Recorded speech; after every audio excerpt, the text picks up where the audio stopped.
انلے ایک نہایت خوبصورت اور پرامن ریاست تھی۔ وہاں کے لوگ سکون اور خوشحالی کی زندگی گزارتے تھے۔ انلے کا بادشاہ ایک عادل اور باوقار حکمران تھا جس کے 12 بہادر بیٹے تھے۔ وہ سب شہزادے نہایت ہوشیار اور دلیر تھے، مگر بادشاہ کے دل میں ایک خلش باقی تھی۔ وہ ہمیشہ سے چاہتا تھا کہ اس کی ایک بیٹی ہو، ایک حسین نازک اندام محبت سے پروردہ شہزادی جو محل میں بہار کی مانند آئے۔ ایک دن جب اسے معلوم ہوا کہ ملکہ ایک بار پھر ماں بننے والی ہے تو اس نے نہایت سنجیدگی سے کہا، اگر اس بار ہمیں بیٹی عطا ہوئی تو میں اپنے سارے بیٹوں کو قتل کروا دوں گا اور ساری سلطنت اپنی بیٹی کے سپرد کر دوں گا۔ ملکہ یہ سن کر ساکت رہ گئی۔ اس کے دل پر ایک بوجھ سا آ گیا۔ وہ اداسی کے عالم میں شاہی باغ کے سنگ مرمر کے فوارے کے قریب جا بیٹھی۔ اس کے چہرے پر غم کی پرچھائیاں تھیں، آنکھوں میں آنسو اور چہرے پر فکر مندی تھی۔ ملکہ آہستہ آہستہ رو رہی تھی۔ ایک چھوٹا شہزادہ آہستگی سے قریب آیا۔ اس نے اپنی ماں کو روتے دیکھا تو پریشان ہو کر نرمی سے پوچھنے لگا، اماں، اب کیوں رو رہی ہے؟ ملکہ بھرائی ہوئی آواز میں بادشاہ کا ظالمانہ فیصلہ بتانے لگی، اگر بیٹی پیدا ہوئی تو وہ تم سب کو قتل کروا دے گا۔ یہ سن کر شہزادہ بھی خاموش ہو گیا۔ رات کے وقت ملکہ نے اپنے 12 شہزادوں کو روتے ہوئے گلے لگایا اور جنگل کی طرف روانہ کر دیا۔ شہزادے نیمنے معصوم اور ایک دوسرے کا ہاتھ تھامے ہوئے تھے۔ ان کی آنکھوں میں آنسو تھے مگر ماں کی بات پر عمل کرنے کی ہمت بھی۔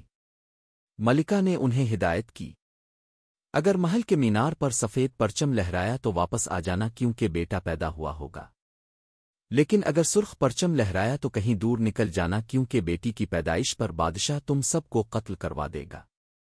12 شہزادے خاموشی سے محل چھوڑ کر گہرے جنگل کی طرف روانہ ہو گئے۔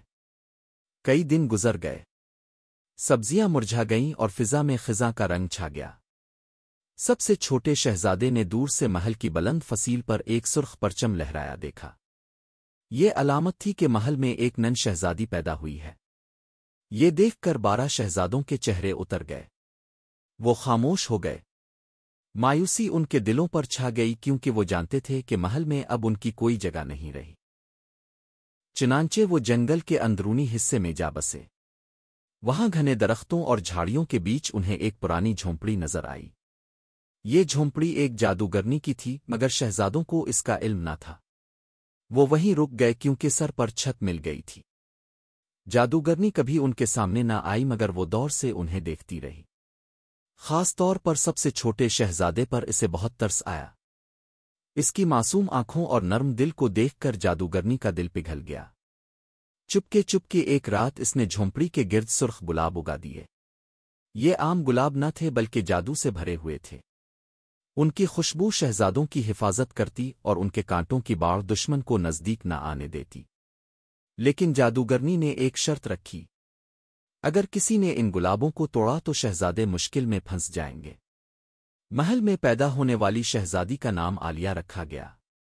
وہ بچپن سے ہی نہایت حسین اور معصوم تھی۔ جیسے جیسے وہ بڑی ہوئی اس کی نرمی اور شفقت پورے محل کو اپنے سحر میں لے آئی۔ لیکن ایک دن عالیہ نے محل کی ایک پرانی خادمہ سے یہ سن لیا کہ اس کی پیدائش کے دن 12 شہزادوں کو محل چھوڑنا پڑا تھا۔ یہ بات عالیہ کے دل میں چپ گئی۔ اس نے عہد کیا، میں اپنے ان کھوئے ہوئے بھائیوں واپس لاؤں گی۔ عالیہ کئی دنوں کی مسافت کے بعد گھنے جنگل تک پہنچی۔ وہاں اس نے دیکھا کہ ایک پرانی جھونپڑی کے گرد سرخ گلابوں کا حصار بنا ہوا ہے۔ اس نے ایک گلاب توڑنے کی کوشش کی تو اچانک زمین ہلنے لگی، آسمان پر سیاہ بادل چھا گئے اور شہزادے ایک ایک کر کے پتھر کے مجسمے میں تبدیل ہو گئے۔ اسی لمحے جادوگرنی ظاہر ہوئی اور بولی، یہ کانٹے والے گلاب ان کی حفاظت کے لیے تھے۔ توڑنے والے پر جادو کا اثر ہوتا ہے۔ اگر تم اپنے بھائیوں کو بچانا چاہتی ہو تو 7 برس تک بغیر بولے، بغیر ہنسے اور بغیر رونے کے خالص ریشم سے 7 طلسمی قمیصیں باندھ کر ان پر ڈالنی ہوں گی، تب یہ جادو ٹوٹے گا۔ عالیہ واپس محل نہیں گئی۔ اس نے ایک درخت کے نیچے اپنا ڈیرا ڈالا اور ریشم کی قمیصیں بننے میں لگ گئی۔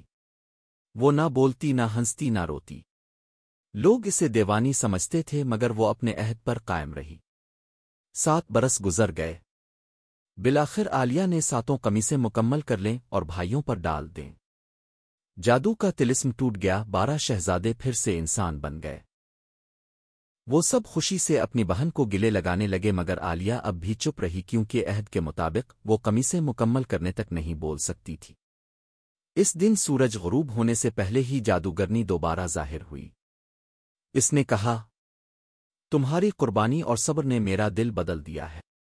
آج کے بعد یہ گلاب تمہارے دشمن نہیں بلکہ تمہارے محل کی حفاظت کریں گے۔ 12 شہزادے اور عالیہ محل واپس گئے۔ بادشاہ نے اپنی بیٹی اور بیٹوں کو ساتھ دیکھ کر پہلی بار اپنی غلطی کا احساس کیا۔ اس نے سب کے سامنے اعلان کیا، یہ سلطنت اب میرے تمام بچوں کی مشترکہ امانت ہے۔ یوں ان علیہ میں محبت اور خوشحالی پھر سے لوٹ آئی۔ عالیہ کا صبر اور بھائیوں کا پیار ہمیشہ ایک مثال کے طور پر یاد کیا